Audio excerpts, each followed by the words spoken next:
All right, so if, like I said, if you've been with us for a while, you know that we're in the book of Proverbs. If you not have been with us, now you know, right? We've been in the book of Proverbs. This conversation we've been calling Walk Wise. And the way that we framed this a few weeks ago when I teed this all up was this idea. We look at the book of Proverbs, and much of the book of Proverbs, which is a book in the middle of the Bible, right, was written by a guy named Solomon. And Solomon was given an opportunity. God said, "What would you like me to give to you?" And Solomon said, "Wisdom." And God said, "Great answer," right? And he said, "I'm going to give you more wisdom than any other human that's ever been on earth." That's how he would be understood. And so when we've got that information, we say, we know that God gave Solomon wisdom and that Solomon would take that wisdom and he would write it down, and we have the opportunity to learn from it. Why would we not do that? Why would we not lean in and say, how should we understand this? What is the wisdom that God gave Solomon? And if he was going to pass it on, we should pay attention to that. And so we've spent the last few weeks kind of just grabbing onto different topics and saying, what does Scripture say about wisdom in areas of life? And how do these Proverbs influence the way that we think about our relationship with God, our relationship with our families, and just how we live day-to-day lives? And today we're going to do that again. We've got a different topic today we're going to dive into. And I want to start off with this question. And the question is this: how would you define laziness? Now, I think there's certain aspects about this that we may all agree on, right? If we really want to go stereotypical, right? Really stereotypical. I have to be careful when I say this because I don't want to make anybody feel bad, right? Go really stereotypical. Like 40-year-old guy, lives in his parents' basement, plays video games all day long, doesn't have a job, and just eats ramen all day, right? That's like way stereotypical to the side. We might all be like, yeah, if you don't have a job, if you've never gotten out of the house, you've never done, right? And it was your choice and you didn't do, right? Probably not the best option. Otherwise, it might get a little subjective. In fact, we might have different conversations about what it would look like to be lazy or not lazy, and that may come back to just comparing ourselves to other people. Like we may look at somebody that works like 60 hours. They might look at someone who works 40 hours and go, must be nice, right? Only work 40 hours, right? And they'll think because they work so much that the person who doesn't. Or you might look at somebody who has so many things that they're a part of or boards that they're on or hobbies that they have and all that kind of stuff. And they look at somebody who doesn't have that many hobbies or involved in that many things. Oh, must be nice, right? I don't have that my schedule's free up, that kind of thing, right? We start to compare. And we start to think about what does it actually look like to be lazy. And sometimes I think the way that we think about it or the way that we process it is just, if I'm doing more than other people, I'm not lazy, they are. And we can find ourselves in that space just in comparison-wise and find ourselves defining laziness that way. But that's actually not the way Scripture would define laziness. And so what I want to do today is look through multiple Proverbs. There's a bunch. We're going to bounce around a little bit today. And then we're going to look at the way that the New Testament church grabbed onto and the way Jesus taught us how to understand the difference between diligence and laziness and what that truly looks like from a biblical perspective. And so where we're going to start is we're going to start in Proverbs chapter 6. We're going to read a few verses here. And if you want to, you can always go to our website. You can do this at home too if you're watching live. Go to our website, go to the follow along. You'll get all the verses and all the notes there as well. There's also fun features there. You can send a question. Like if I say something that's confusing, you're welcome to send me a question. I would love to answer that. You can submit a prayer request and all that kind of stuff. So the follow along is a great place to go. But if you're here and you're watching online, everything's up on the screen for you as well. Proverbs 6, we're going to start in verse 6. I love, by the way, as we get to this verse, I love the words that Proverbs uses sometimes. Okay, so let's just read this first sentence, right? Take a lesson from the ants, you lazy bones, right? What kind of sentence is that? Like you're talking about ants and we should, by the way, please add lazy bones to the normal vocabulary of your life. That would be great, right?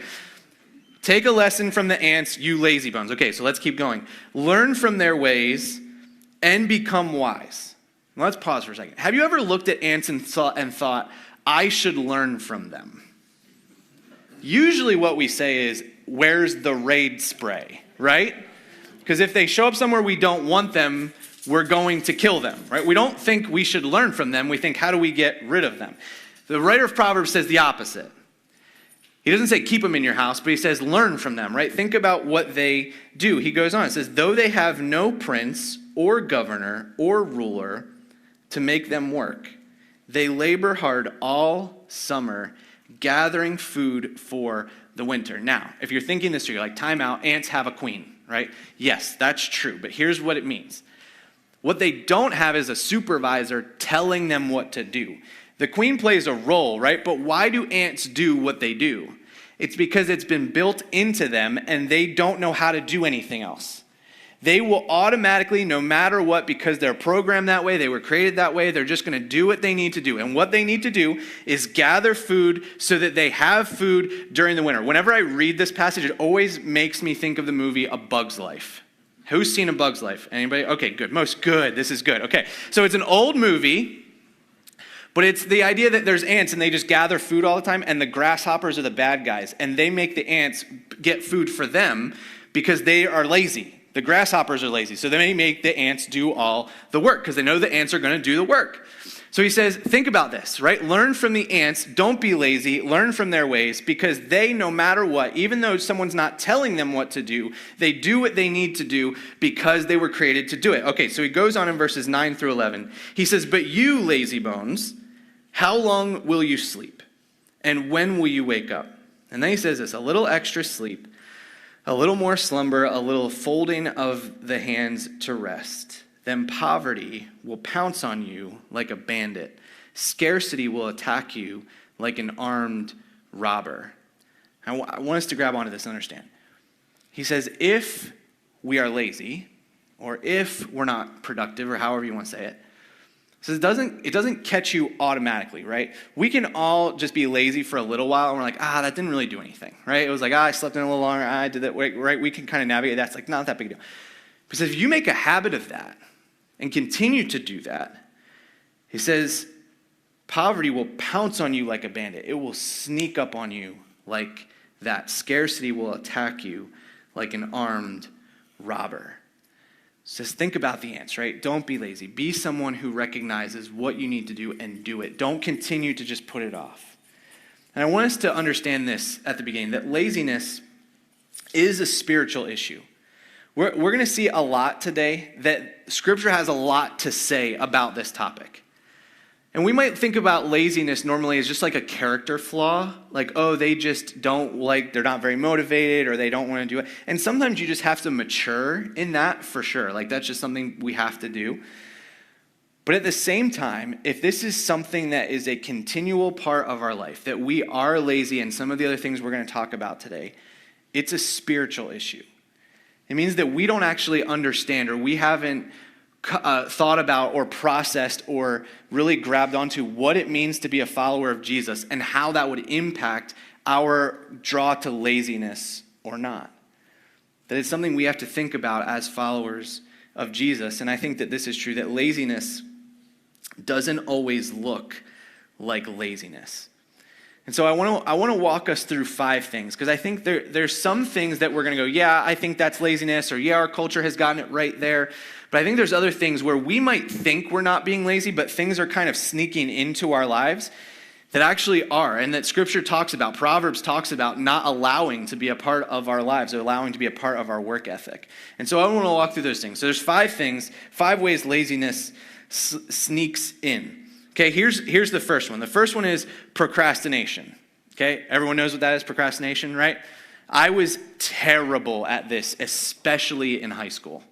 I would wait till the very last minute to do any homework assignment I could. Like if I thought I could get it done on the bus on the way to school in the morning, 100% was going to do that. Even though I was like, you're bouncing all over the bus trying to do it like this, right? Terrible.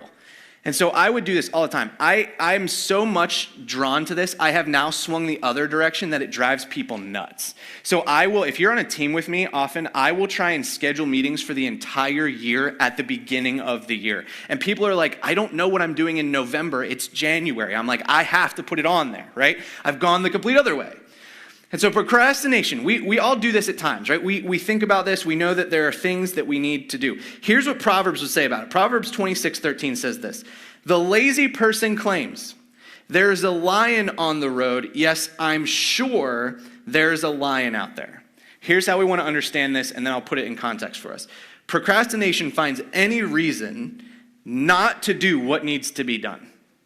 Here's the idea behind this. It's almost like the person that's in this verse, They know they have to get up and they have to go do something. They have to travel somewhere. They have to get to work. They have to get to school. They have to get to wherever. And they're going, I just know on the way there, there's going to be a lion and it's going to be bad. So I better just stay here and not do what I need to do, right? I was the same way. I just said about homework. I was especially bad at this when there was a possibility of a snow day. You remember that? Like before they had virtual days where you had to get online? And there was like, maybe we were going to get 6 inches of snow. Maybe it was going to be a light dusting. We're not sure. And so the next day it was like, am I going to, what would make sense, right? It would be do the homework the night before so that you have the whole snow day to not worry about the homework. That was not how Corey worked. Corey was like, if I don't have to do this, I will do it on the bus to school the day after the snow day. I will not do the homework on time, right?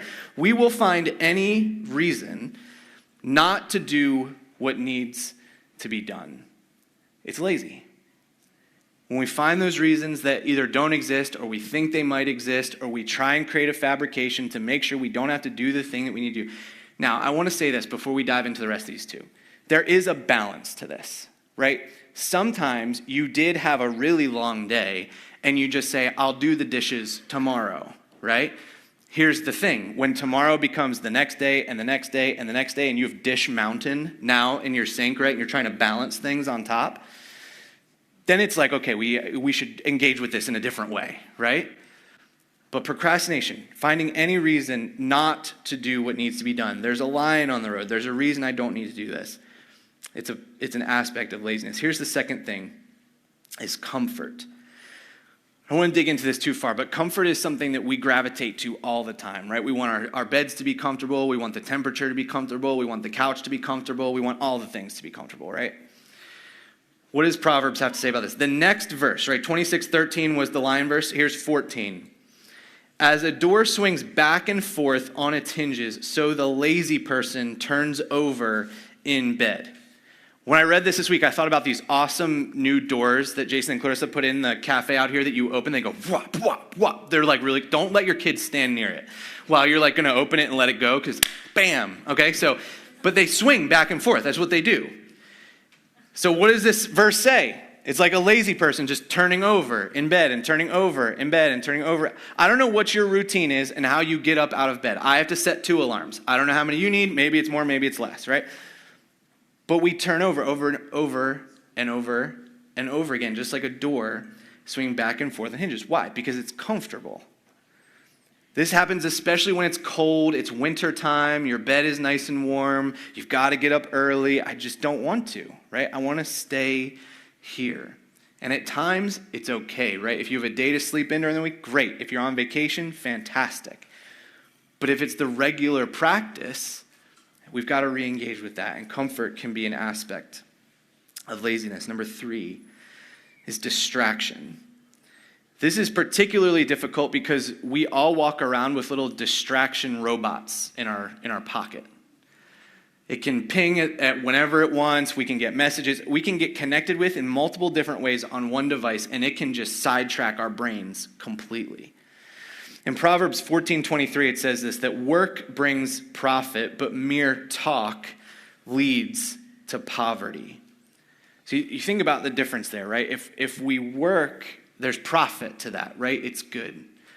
When we sit around and we just talk about work, it's distracting, right? We're not actually getting anything done. We're at the place, we're doing the thing, but there's not anything that's actually happening. And I think this can be true. That distracted work can become our favorite kind of work. I remember when I worked at Best Buy, it made it really easy. I worked at the registers, right? And if no one's coming to check out, guess what? You got nothing to do, right? So me and my friends at the registers are just like, we'll hang out and talk till somebody shows up, right? It was easy. And there's times in different jobs where that can happen. And you end up gravitating toward the proverbial water cooler or wherever you're going to hang out and you're going to talk about whatever. And before you know it, you've been talking for a while. You're not getting any work done. You're talking about the work, but maybe nothing's happening or you're just connecting or whatever. And so we end up in a place where we can be distracted. And we can be at work or we can be at a process or in a place to do something, but yet nothing's getting done because we're distracted or we've let our phone or let something else hijack the thought process, and now we're down a path we didn't think we were going to go down. So how do we deal with distraction? How do we make sure that we stay on task instead of allowing distracted work to be an aspect of the work that we're doing? Number 4 is this. This is a big one. Being busy with the wrong activities. Proverbs 12:11 says this, a hard worker has plenty of food, but a person who chases fantasies has no sense. So we can chase things that aren't actually doing much of anything and don't have much value to our lives. We do this all the time. And we can do this with our time. We can spend a lot of energy doing something. We can spend a lot of money on things that just don't matter. Proverbs says that we can chase after fantasies. And here's what I think will happen, that working hard in the wrong direction will get you somewhere, but not where you wanted to be. We can work really hard at something, but it's in the wrong direction. We can get distracted, we can pursue comfort, we can pursue a bunch of things, and it will get us to a place. But the question is it the place we actually wanted to end up or not? And sometimes the way we need to think about this is actually to work backwards. To think, where do I want to end up? And then go, okay, what's the path to get there? Many people will do that because they realize that will keep them from being distracted. You know the steps to get there. You know the process in order to make sure of where you're going to end up, and you don't start chasing something that is of no sense. But working hard in the wrong direction will get you somewhere, just not where you wanted to be. What are the things that you're working hard at? What are the things that you're working the hardest at? Are they worthwhile? Do they have meaning? Or are they distracting you from other things? And the 5th one is this, a lack of responsibility. I want to read a few verses from Proverbs 24. We're going to start in verses 30 to 31. This is what it says. I walked by the field of a lazy person, the vineyard of one with no common sense. Now let me pause here, because sometimes I think, in my brain, I'll just talk for me, maybe you're the same, maybe you're not. I read this and I think yard, but that's not what's being talked about. He's talking about a field or a vineyard. Now, if you think about that, if someone owns a field or a vineyard, that's not just their yard, that's their livelihood, right? It probably is supposed to produce something for them. And so when we walk by that, you see that. And if you went by a vineyard, you would, if you've seen pictures or you've been to a really beautiful vineyard, a well-kept vineyard is awesome, right? People will get married at vineyards, have parties, all that kind of stuff, right? It's beautiful. He's walking by a place where there's a person who has a field and a vineyard, and they have not cared for it. They have let the thing that's supposed to bring them livelihood go. It says, I saw that it was overgrown with nettles, it was covered with weeds, and its walls were broken down. This thing that the person had that was of value, it could be beautiful, it could be wonderful, it could make them money, it could be their livelihood, it could feed their family, all of it. He says they have let it go, and he recognizes they are a lazy person with no common sense because they let the thing of value fall apart. And then it goes on in verses 32 to 34. It says, then as I looked and thought about it, I learned this lesson. By the way, it's great. Whenever you see someone else make a mistake, learn from it. Right? Don't just look at them and go, well, that was dumb, right? Look at them and go, what did they do? How do I not want to do that? He says, I looked and I learned from them. And then this phrase is repeated that we read earlier in chapter 6, is a little extra sleep, a little more slumber, a little more folding of the hands to rest. Then poverty will pounce on you like a bandit. Scarcity will attack you like an armed robber. There's 2 things I want us to grab onto from this section of chapter 24. The first thing is this. Don't neglect what has been entrusted to you. We have to think about and recognize that everything we have access to, everything that is ours in our life has been given to us by God. Now you might say, Pastor Corey, I've worked really hard for my stuff, right? I worked really hard in school. I worked really hard to get the job. I worked really hard to get the promotion. I worked really hard to get the house. I worked really hard to get the car. I worked really hard to get, and that's true. Like, we can work hard in all of it. But if we're honest with ourselves, here's what I know to be true, and you would know to be true too, that we didn't get to where we are without the help of other people or without God's blessing in the process. There's no way that even if we think we're really successful and we've done well, that we have been in and a part of and responsible for every aspect of how we got there. We need someone else to teach us. We need someone else to come alongside us. We need someone else to invest in us. We need someone else to encourage us. We need someone else. And God was a part of all of that process. And so no matter what we have, whether it's what we want or we're thinking about what we hope to get, what God has given us right now is what he's blessed us with and encouraged us to make sure it is flourishing and not falling apart. Don't neglect what has been entrusted to you. So even if you say, I wish I had X, Y, and Z, if we look at the parables of Jesus, we don't have time to go there today, but what Jesus says in his parables is, when someone is responsible with a little bit, they will be given more. So we don't look at what's been given to us and go, I just don't really care. We just let it fall apart. We don't take care of it. We don't neglect what's been entrusted to us. And the second thing I want us to grab onto is this, that we don't allow to deteriorate what you could breathe life into. Now, I recognize that we all can't do everything, right? Sometimes we just have to say no. And one of the wise things in life is knowing when to say no and when to say yes to different opportunities, different missions, different all kinds of stuff, right? But when we have the opportunity and we can breathe life into something, we can help it out, we can volunteer, we can bring value to a situation, what we shouldn't do is just go, not my problem. That we would look at something and go, I'm able to step into this and encourage others and do something good in this situation. And that we would take ownership of something that we can breathe life into and use for the kingdom. And when we see things that are falling apart, we say, how do I help? How do I come alongside you? You look like you're struggling. What do I do to make sure you can continue on? So we don't neglect what's been entrusted to us. And we don't allow it to deteriorate what we could breathe life into. I want to go back to just Proverbs 6:6-8 one more time. Just to remind us of this awesome verse, right? A couple verses. Take a lesson from the ants, you lazy bones. Learn from their ways and become wise.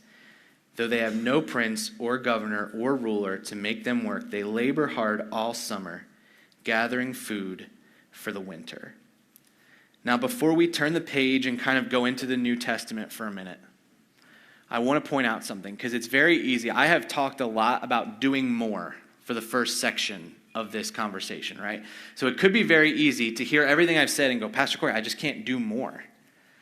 Right? Like, I'm already going, I'm already working hard, I'm already stressing out, I'm already doing this. Like, what am I supposed to do? And here's what I want us to think about as we kind of turn the page here. The answer is not to become a workaholic. It's to be diligent in all things. So here's what that means. It doesn't mean we just keep adding more to our plate and going crazy and just trying to work more hours and do more and stuff. That's not the point. It's to when we say we're going to be committed to something, we're diligent in continuing to pursue that thing and not letting it deteriorate. And when we decide to do that, we do it well and in the right direction, instead of getting too distracted with other things that don't matter. I want to go to two sections of Scripture in the New Testament that are pretty like nail on the head when it comes to this conversation. The first one is in 2 Thessalonians 3. And we're going to read verses 10 through 12. Remember, if you don't know the context of some of this conversation, these letters were written about 15 to 25 years after Jesus has ascended. Churches are new. Right, so this is kind of part of the vernacular. How do we understand the way churches are supposed to work? How are we supposed to respond to each other, engage with one another? All of that is a part of this conversation. And so Paul's talking here. He says, even while we were with you, we gave you this command. Those unwilling to work will not get to eat. He says, if you want to be part of this process, you've got to invest. Right? You've got to be connected. You've got to be having input. It says, yet we hear that some of you are living idle lives, refusing to work, and meddling in other people's business. We command such people and urge them in the name of the Lord Jesus Christ to settle down and work to earn their own living. This is why we say laziness is a spiritual issue. Right? He says, the people that are just not working, what are they doing? They're just living idle lives, he says, and then they meddle in other people's business. They gossip. They talk about what they're doing, other people are doing wrong while they're not doing anything themselves.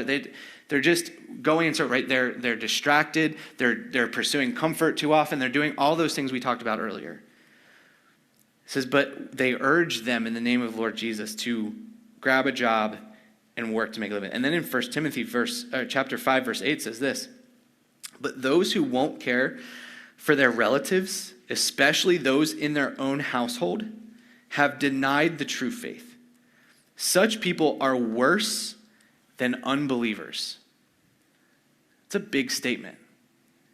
People that claim to know Jesus, but don't work hard to provide for the people, particularly the people in their own household. So we would take this as especially like moms and dads, right? We work to provide for we want to provide for our kids or provide whatever, and especially then it would fall to, from my understanding, husbands and dads, right? We work hard to provide for the people in our families. It says if we don't do that, if we're followers of Jesus, we go, I'm not going to do that. It says such people are worse than unbelievers. That there is an expectation when we decide to follow Jesus that there's a work ethic that comes with that. And what that looks like and how we live that out is important. There's 3 areas I want to really drill down on this for a minute to help us understand and kind of put into context how we would think this through. The first one is that we should be diligent in our vocation. Now, I understand in a room like this, there are those of us sitting here who probably have a vocation or a job right now that we don't love. That we would actually say it doesn't fulfill us. It's not something we enjoy. That alarm clock goes off in the morning and you want to be the person who is like that swinging door who just rolls over again and again and again and again.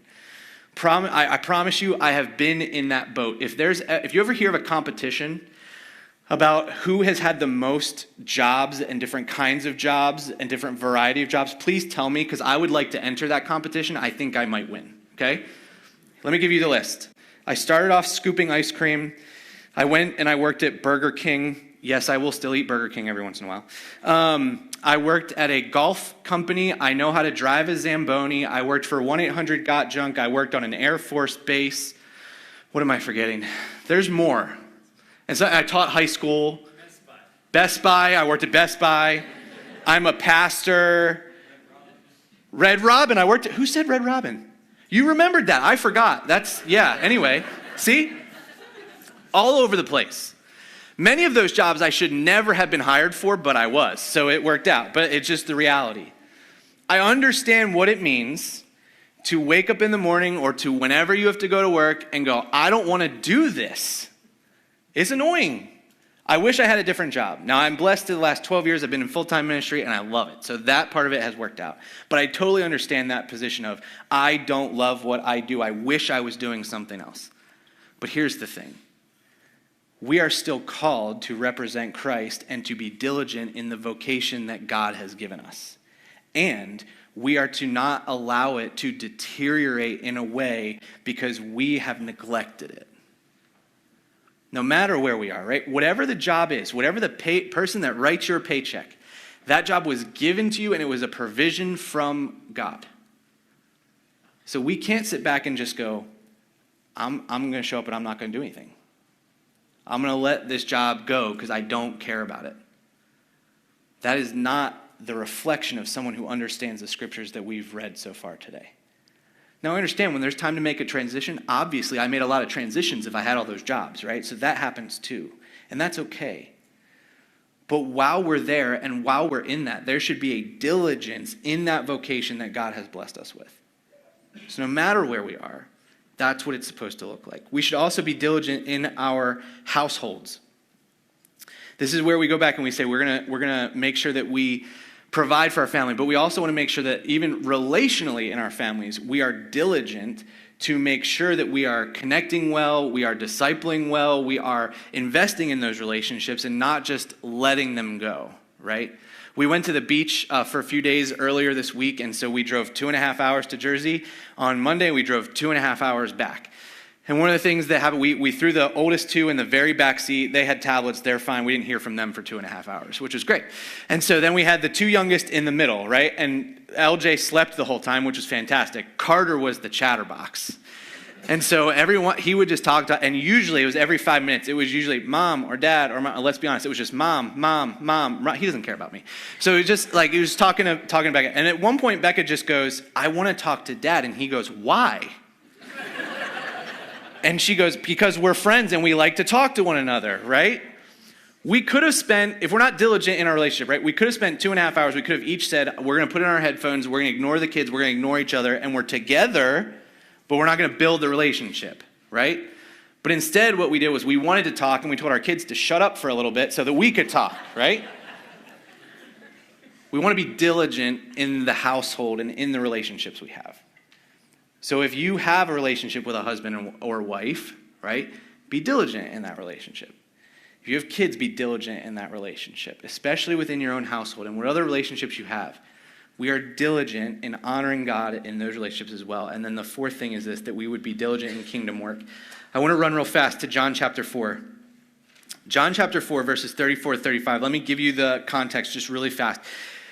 This is the conversation with Jesus and the woman at the well, if you've ever read that passage. It's right before this, okay? So here's what has happened. The disciples are hungry. They go into town to get food. They leave Jesus. He sits by the well. The woman that's at the well shows up, and he asks her for water. And that's where the whole conversation with the woman at the well happens, okay? If you've never read that passage, go read it later this week, and you'll see kind of where this ends up.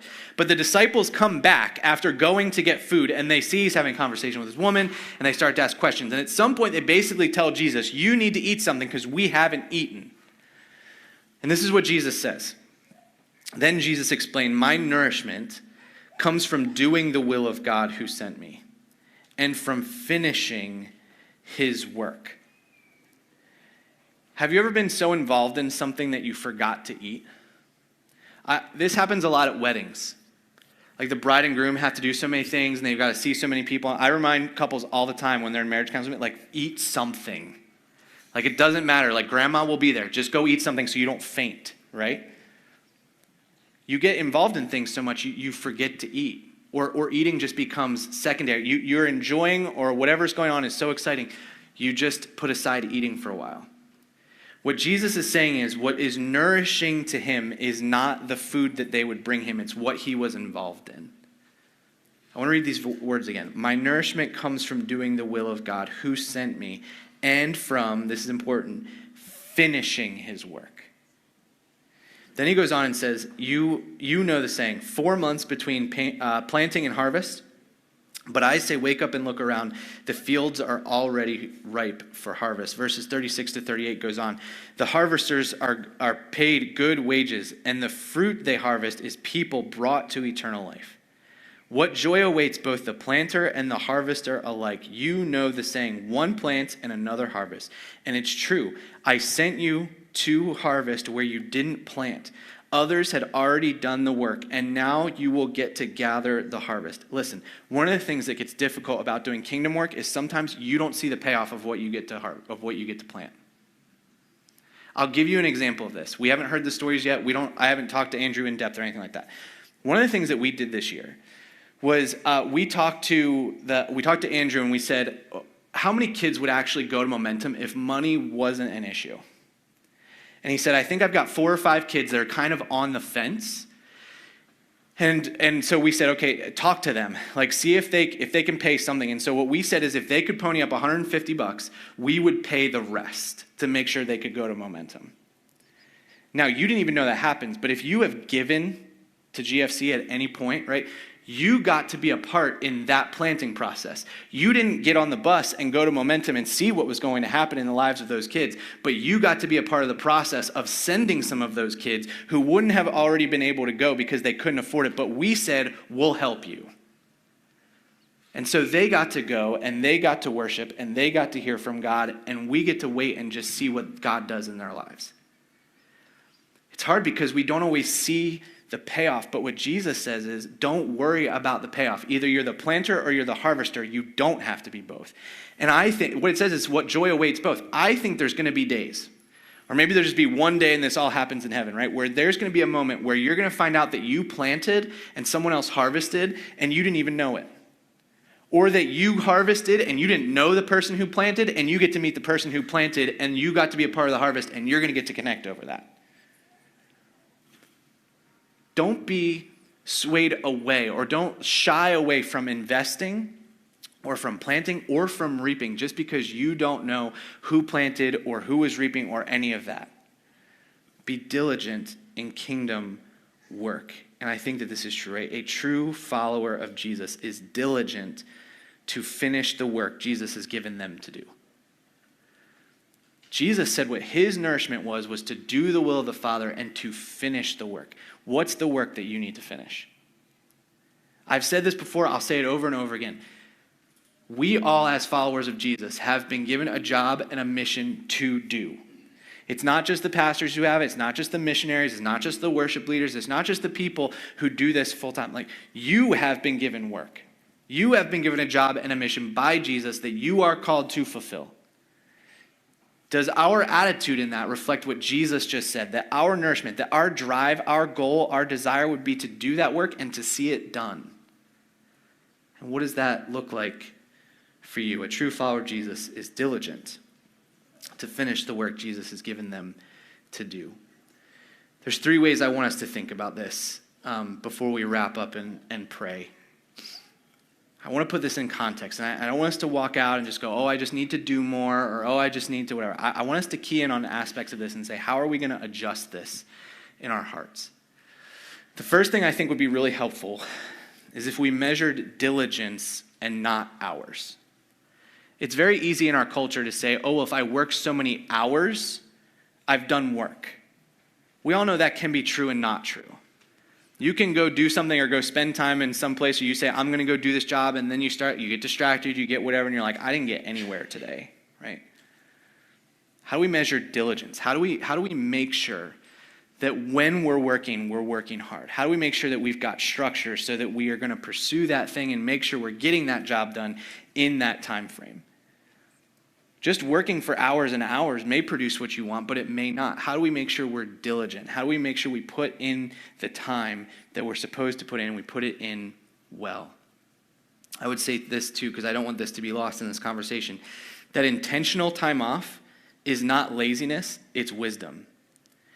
In fact, taking time off often means we need to be diligent in making sure that happens.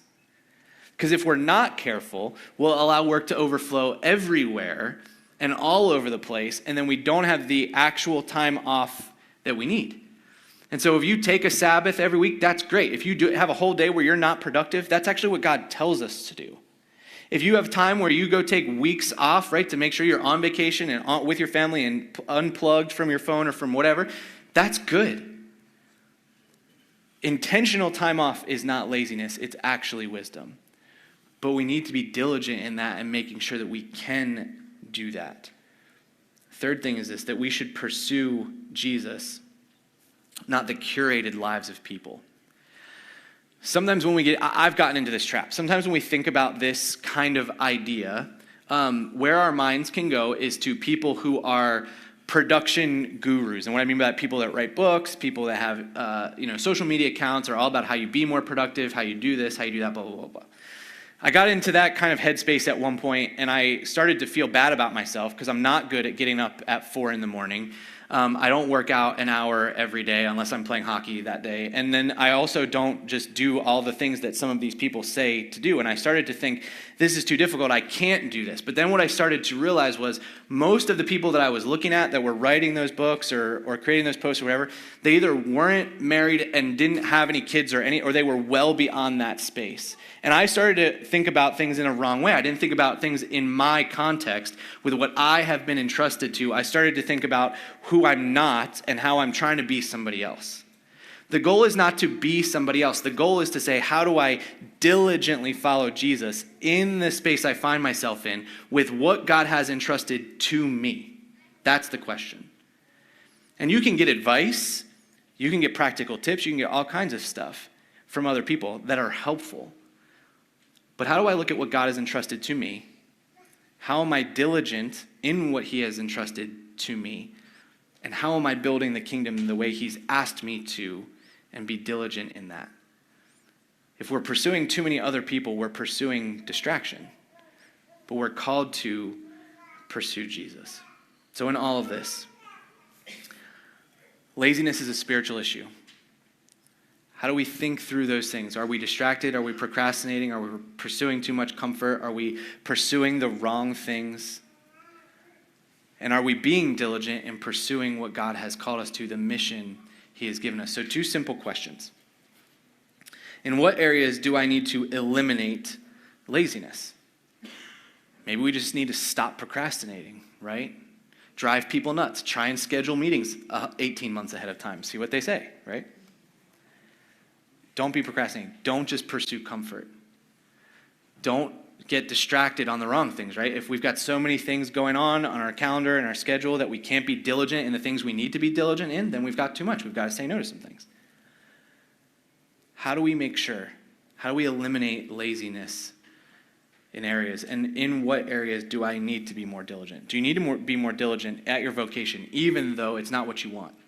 Do you need to be more diligent in your relationships, in your family, because you haven't built a good relationship there? Do you need to be more diligent in the mission Jesus has given to you? One of the things that we ask when people come and talk to us is when they say they want to serve somewhere, I'll ask them, what do you love to do? Because a lot of times what you love to do has something to do with the mission Jesus has called you to.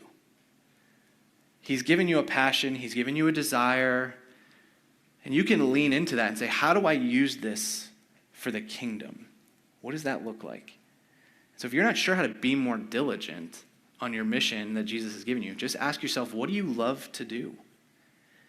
And then leverage that desire, that gift that he's given you to build the kingdom the way that he has called you to. I don't want us to all walk out of here going, well, we just need to be less lazy, right? That's not the goal. The goal is to simply say, how do we tweak things? How do we eliminate those things in our lives that have a foothold that shouldn't? How do we be more diligent, more focused, and pursue more the things that Jesus has called us to pursue?